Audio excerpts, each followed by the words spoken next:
महाराज जी, 13 स्थानों पर धर्म सम्मेलन करने की वजह क्या है? राजनीति में सभी राजनीतिक दलों की अपनी प्रतिबद्धताएं हैं।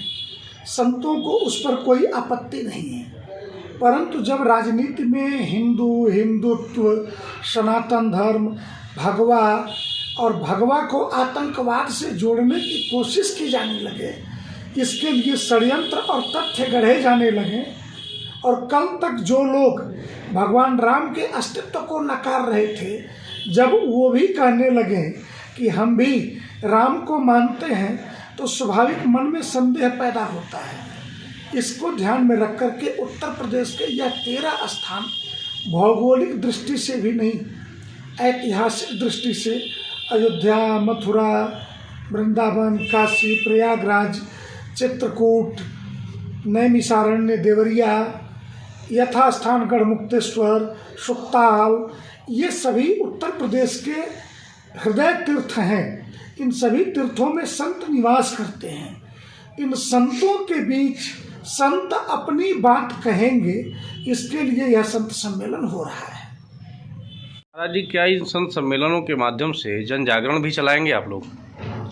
स्वाभाविक है, संत सम्मेलन तो इसलिए तो नहीं हो रहे ना कि हमने भाषण दिया, प्रवचन किया, संतों ने सुन लिया। एक संत लाखों व्यक्तियों के बराबर होता है, उसके हजारों हजार परिवार अनुयायी होते हैं, एक एक आश्रम और मठों से हजारों परिवार जुड़े होते हैं। तो उन व्यक्तियों तक ये बात पहुँचे तो हमने संत को बताया और संत ने ये बात नीचे तक बताई कि हिंदुत्व के विरुद्ध हो रहे षड्यंत्रों से, सनातन धर्म के विरुद्ध हो रहे षड्यंत्रों से हमें कैसे सजग रहना है और अपने धर्म की रक्षा हमें कैसे करनी। सम्मेलनों में काशी विश्वनाथ धाम और अन्य तीर्थ स्थलों की भी चर्चा होगी। स्वाभाविक है, काशी ही क्यों, श्री राम जन्मभूमि की भी चर्चा होगी कि अगर 2019 में दोबारा सरकार नहीं बनी होती नरेंद्र मोदी की, तो क्या सुप्रीम कोर्ट सुनवाई के लिए डे बाय डे के लिए तैयार हो जाता। जो लोग यह कह रहे कि राम जन्म, अगर समाजवादी पार्टी की सरकार आई तो हम 1 साल में राम मंदिर बना देंगे, ये वही लोग हैं जो 2014 से 2017 तक केंद्र में नरेंद्र मोदी की सत्ता रहने के बाद भी उस 3 वर्षों में सुप्रीम कोर्ट के मुकदमे में उत्तर प्रदेश के अभिलेखागार में जो 20,500 से ज़्यादा पेज थे, जिसे कपिल सिब्बल अपना कोर्ट घुमा घुमा के बोले कि 1 लाख पेज हैं, अनुवाद नहीं हो सकता, ट्रांसलेशन नहीं हो सकता, जिस राज्य सरकार ने उन अभिलेखों के ट्रांसलेशन के लिए धन अवमुक्त नहीं किया, अगर वो मुख्यमंत्री रहा व्यक्ति ये कहता हो कि हम मंदिर बनवा देंगे, तो इससे हास्यास्पद बात और कुछ नहीं हो सकती। तो ये सारी बातें, चाहे विश्वनाथ धाम कॉरिडोर की बाधाओं को हटा करके इतना विशाल परिसर जिसके आगोश में लाखों लोग खड़े होकर के प्रार्थना कर सकें। हमारा भी तो मन करता था कि 3 लाख अगर ईसाई वेटिकन सिटी में खड़े हो सकते हैं, 5 लाख मुसलमान मक्का में हज एक साथ कर सकते हैं, तो क्या हम लाखों हिंदू अपने आराध्य ज्योतिर्लिंग पर एक साथ पूजा के लिए नहीं आ सकते? लेकिन जगह ही नहीं थी गलियों में। और ये मैं नहीं कह रहा हूँ, 1916 में गांधी जी के वचन हैं कि धक्के मार मार करके किस धक्के से मैं विश्वनाथ मंदिर तक पहुँच गया मुझे पता नहीं चला। लेकिन आज आप गंगा और विश्वनाथ जी के बीच में 1 लाख लोग एक साथ खड़े होकर के पूजा प्रार्थना कर सकते हैं, तो हिंदू का मन आह्लादित तो होगा ही, और संत प्रसन्न होकर के इसकी चर्चा क्यों नहीं करेगा? यही तो भजन है। महाराज जी, इन संत सम्मेलनों में राजनीतिक चर्चा भी होगी क्या?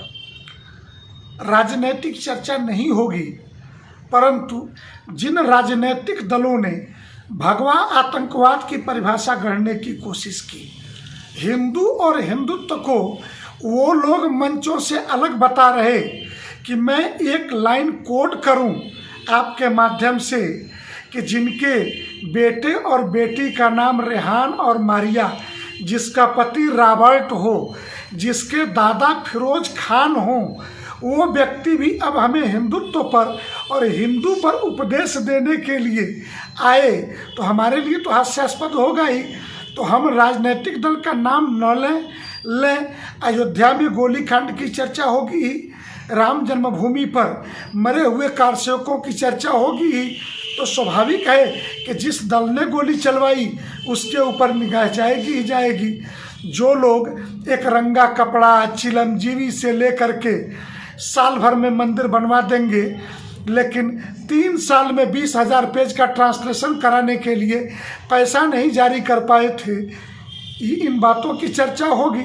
जब ये चर्चा होगी तो इसमें राजनीति ढूंढने वाले लोग अपनी राजनीति तो ढूंढ ही लेंगे। लेकिन जब हम यह कहेंगे कि ओवैसी ये कहता मिलेगा कि मोदी हिमालय चले जाएंगे, योगी जो है अपने मठ में चले जाएंगे, तो तुम्हारा क्या होगा? तो हिंदू समाज ही नहीं, ये भारत की भूमि माँ भारती जो है वीर प्रसूता है। हर युग में इसने महापुरुष पैदा किए हैं। ये अवतार किस बात के लिए थे? जब एक राक्षस धरती को लेकर के समुद्र के अंदर समा जाता है तो उसके वध के लिए भगवान का 12 अवतार होता है। प्रत्येक अवतार ऐसे राक्षसों के वध के लिए होते हैं। तो जिन्हें यह भ्रम है कि योगी चले जाएंगे, मोदी चले जाएंगे, फिर योगी और मोदी से पहले अटल आडवाणी चले जाएंगे, ये भी होता था। तो चर्चाएं बहुत होती थी, लेकिन वीर प्रसूता आगे भी हिंदू वीर जनेगी और वही इस भारत भूमि की पुण्य भूमि की धर्म भूमि की रक्षा करेंगे। स्वाभाविक है चर्चा होगी। तो जो राजनीति के कोण ढूंढते हैं वो तो राजनीति का कोण इसमें से ढूंढ ही लेंगे।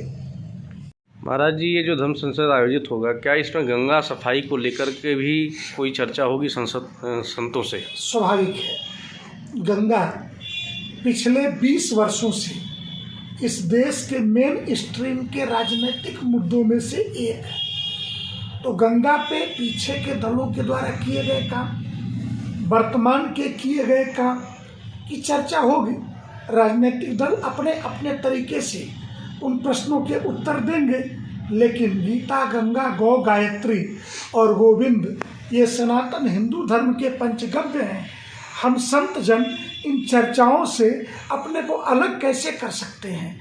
और हम किसी सत्ता और सरकार के भरोसे धर्मतंत्र को चलाने में विश्वास नहीं रखते हैं। हमारा मानना है कि हम तो चाणक्य की तरह झोपड़ियों में ही बैठेंगे, आश्रमों में ही बैठेंगे, लेकिन जब राज्य सत्ता आशीर्वाद लेने आएगी तो सही मार्ग दिखाना तपस्वियों का, संतों का काम है। संतों का काम स्वयं उसमें उलझना नहीं है, सिर्फ मार्ग दिखाना है। तब जब राजा हमसे मार्ग पूछे, अन्यथा हम हेदबानी वाली जो भोजपुरी की कहावत है कि मैं खुद आगे बढ़ के ऐसा करूं, ये ठीक नहीं है।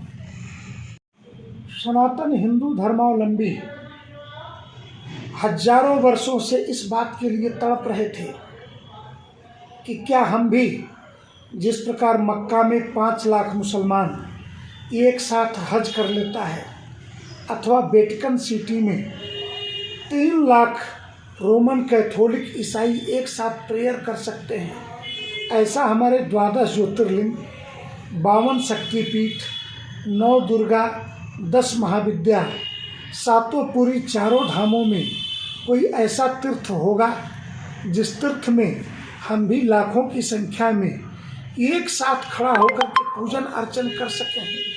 तो काशी विश्वनाथ धाम कॉरिडोर हमारे उसी तड़प और उसी स्वप्न का स्वरूप है जो हमारे सामने प्रदर्शित हुआ है कि आज माँ गंगा और बाबा विश्वनाथ के बीच में हम भी 1 लाख से अधिक संख्या में खड़े होकर के बैठ करके बाबा विश्वनाथ का पूजन उनके दरबार में कर सकते हैं। ये सपना साकार हुआ है। मन आह्लादित है, मन प्रसन्न है।